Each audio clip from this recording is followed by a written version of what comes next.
অনতিবিলম্বে গ্রেফতার করে শেখ হাসিনাকে আমাদের সরকারের হাতে ফিরিয়ে দিতে হবে, নতুবা ভারতের সাথে আমাদের কোনো সম্পর্ক থাকবে না। এই রূপরেখা নিয়ে তালবাহানা না করে আগামী সংসদ নির্বাচনের সুনির্দিষ্ট তারিখ ঘোষণা করুন। শেখ হাসিনা পলায়ন করেছে, কিন্তু তার কিছু দুষ্কৃতিকারী এখনো বাংলার মাটিতে তার ইশারায় ভারতীয় সাহায্যে এই দেশে ষড়যন্ত্র করে আমাদের বাংলাদেশের উপর লাল রক্ত চক্ষু দেখাতে সাহস দেখাচ্ছে। আজকের এই জনসভা থেকে ভারতের প্রধানমন্ত্রী মোদীকে বলতে চাই, বাংলার 18 কোটি মানুষের বিরুদ্ধে শেখ হাসিনার কথায় কোন ষড়যন্ত্রে লিপ্ত হওয়ার চেষ্টা করবেন না। আমরা 18 কোটি মানুষ, 71-এর 7.5 কোটি মানুষ আমরা অস্ত্র হাতে নিয়ে বাংলাদেশকে স্বাধীন করেছি। প্রয়োজনে 18 কোটি মানুষের 36 কোটি হাতে আবারও অস্ত্র নিয়ে দাঁড়াবো, তবু বাংলার 1 ইঞ্চি মাটিতে কাউকে আঘাত করতে দেওয়া হবে না। শেখ হাসিনা, ফ্যাসিস্ট শেখ হাসিনা তার দূষর দিয়া বলাচ্ছে উনি নাকি বাংলার মাটিতে ফিরে আসবেন।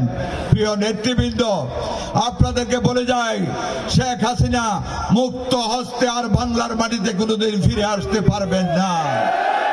তবে ওনার বিরুদ্ধে আন্তর্জাতিক রেড অ্যালার্ট জারি করা হয়েছে ইন্টারপোলে।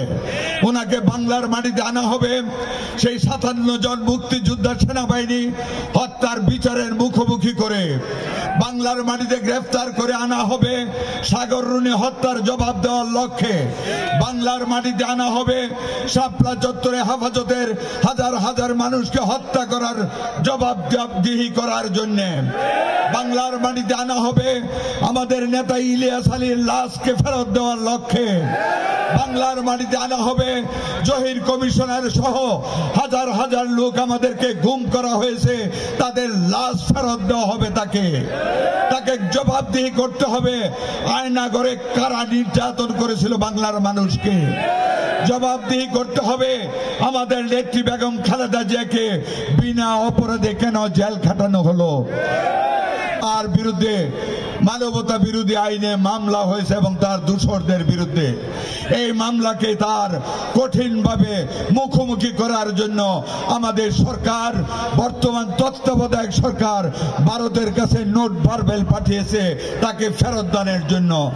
ভারত যদি আমাদের সাথে সুসম্পর্ক চায়, আজকের এই জনসভা থেকে দ্ব্যর্থহীন ভাষায় বলতে চাই, অনতিবিলম্বে গ্রেফতার করে শেখ হাসিনাকে আমাদের সরকারের হাতে ফিরিয়ে দিতে হবে, নতুবা ভারতের সাথে আমাদের কোনো সম্পর্ক থাকবে না। প্রিয় নেতৃবৃন্দ, আমি আজকের এই জনসভা থেকে বর্তমান তত্ত্বাবধায়ক সরকার আপনাদেরকে বলতে চাই, আপনারা কোনো ষড়যন্ত্রের ফাঁদে পা দিয়ে নির্বাচনকে প্রলম্বিত করার চেষ্টা চলবেন না। সচিবালয়ে আগুন লেগেছে, বিভিন্ন জায়গায় আইন শৃঙ্খলা পরিস্থিতির অবনতি হচ্ছে, দ্রব্যমূল্যের ঊর্ধ্বগতিতে আমার জনগণের বুকে শ্বাসকষ্ট হয়ে যাচ্ছে, পেট বেঁধে মানুষকে থাকতে হয়। আপনারা ব্যর্থ হচ্ছেন। ডক্টর ইউনূস সাহেব, আপনি আমাদের বাংলার 18 কোটি মানুষের গর্ব। আপনাকে 18 কোটি মানুষ বৈষম্য বিরোধী আন্দোলনের পরে আপনাকে আমরা এই দেশের প্রধান উপদেষ্টা হিসেবে আপনাকে অধিষ্ঠিত করেছি। আপনি একজন ইজ্জত সম্পন্ন লোক। আমরা বাংলার জনগণ, আমরা বিএনপি, আমাদের সমমনা দল, আমরা চাই না আপনি ব্যর্থ হন। আমরা চাই না আপনি অপমানের গ্লানি নিয়ে বাংলার মাটি থেকে আপনি যেতে হয়। আমরা আপনাকে শোষণ মানে মাথার তাজ হিসাবে রাখতে চাই। আপনার কাছে শুধু অনুরোধ, আপনি এই রূপরেখা নিয়ে তালবাহানা না করে আগামী সংসদ নির্বাচনের সুনির্দিষ্ট তারিখ ঘোষণা করুন।